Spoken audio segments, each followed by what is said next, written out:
ನಮಸ್ತೆ, ನನ್ನ ಹೆಸರು ಯೋಗಾಚಾರ್ಯ ರವಿನಾಥರ. ಲಾಸ್ಟ್ ವಿಡಿಯೋದಲ್ಲಿ ನಾವು ನೋಡ್ತಾ ಇದ್ವು ಈ ರೀತಿ ಕುಳಿತುಕೊಂಡು ನಾವು ನೀರು ಕುಡಿತಕ್ಕಂಥದ್ದು. ನೀರು ಕುಡಿಯೋದ್ರಿಂದ ನಮಗೇನಾಗುತ್ತೆ, ಲೈಫ್ ಲಾಂಗ್ ಇದನ್ನು ಅಭ್ಯಾಸ ಮಾಡ್ಕೊಂಬಿಟ್ರೆ ನಮಗೆ ಜಾಯಿಂಟ್ ಪೇನ್ ಬರೋದಿಲ್ಲ. ಯಾಕೆ ನಾವು ಕೆಳಗಡೆ ಕೂತ್ಕೊಳ್ಳೋಕ್ಕೆ ಹೋಗೋದಿಲ್ಲವಲ್ಲ.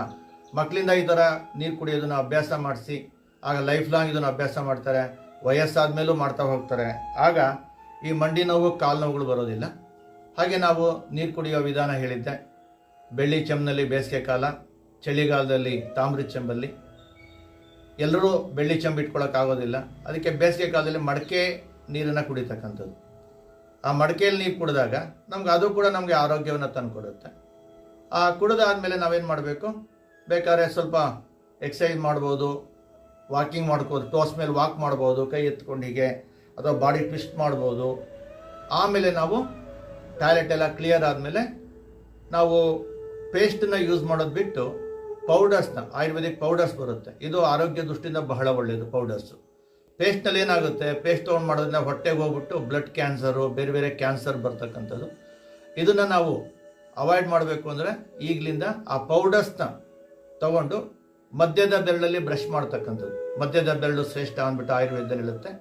ಬರೀ ಹಲ್ಲು ಮಾತ್ರ ಮಾಡೋದಲ್ಲ, ಗಮ್ ಮಸಾಜ್ ಮಾಡಬೇಕು. ಗಮ್ ಮಸಾಜ್ ಮಾಡಿ ಆ ಒಳಗಡೆ ಇದ್ದನು ಏನು ನಮ್ಮ ಗಮ್ಸ್ನು ಹಲ್ಲನ್ನು ಹಿಡ್ಕೊಂಡಿದೆ, ಆ ಗಮ್ ಮಸಾಜ್ನ ಮೇಲ್ಗಡೆ ಕೆಳಗಡೆ ಮಾಡಿದಾಗ ಆ ಗಮ್ಸ್ ಗಟ್ಟಿ ಆಗುತ್ತೆ. ನಿಮ್ಗೇನೇ ಇನ್ಫೆಕ್ಷನ್ಸು, ಫುಡ್ ಪಾರ್ಟಿಕಲ್ಸ್ ಇದ್ರೂ ಕೂಡ ಆಚೆ ಬರುತ್ತೆ. ನಮಗೆ ತಿಂಡಿ ಆದ ತಕ್ಷಣ, ಊಟ ಆದ ತಕ್ಷಣ ಪೌಡ್ರ್ ಬೇಡ, ಬರೀ ಕೈನಲ್ಲಿ ಮಸಾಜ್ ಮಾಡ್ತಕ್ಕಂಥದ್ದು.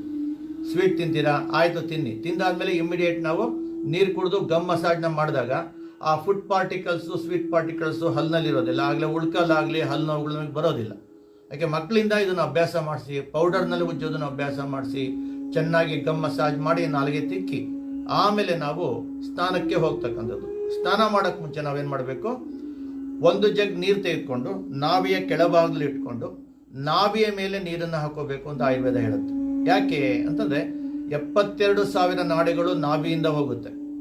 ಆಗ ಇದನ್ನು ಹಾಕೊಂಡಾದಾಗ ನಮ್ಗೆ ಯಾವುದೇ ಬಾತ್ರೂಮಲ್ಲಿ ಹಾರ್ಟ್ ಅಟ್ಯಾಕ್ಸ್ ಆಗಲಿ, ಸ್ಟ್ರೋಕ್ ಆಗಲಿ, ಅಥವಾ ನಮ್ಮ ಲಿಪ್ಸ್ ಡ್ರೈನೆಸ್ ಆಗಲಿ ಇದು ಬರೋದಿಲ್ಲ. ಅದ್ರ ಜೊತೆಗೆ ನಾವು ಮಲ್ಕೋಬೇಕಾದ್ರೆ ಆ ತುಪ್ಪವನ್ನು ಮಸಾಜ್ ಮಾಡ್ತಕ್ಕಂಥದ್ದು ಅದೆಲ್ಲ, ಆ ತುಪ್ಪವನ್ನು ನಾವಿಗೆ clockwise, anticlockwise massage ಮಾಡ್ತಕ್ಕಂಥದ್ದು. ಓಕೆ, ಇನ್ನು ಮುಂದಿನ ವಿಡಿಯೋ ಇನ್ನೂ ಕೆಲವೊಂದು ವಿಚಾರ ತಿಳ್ಕೊಳ್ಳೋಣ. ಇದು ನಿಮಗೆ ಲೈಕ್ ಆಗಿದ್ರೆ ಈ video like, share and subscribe ಮಾಡಿ.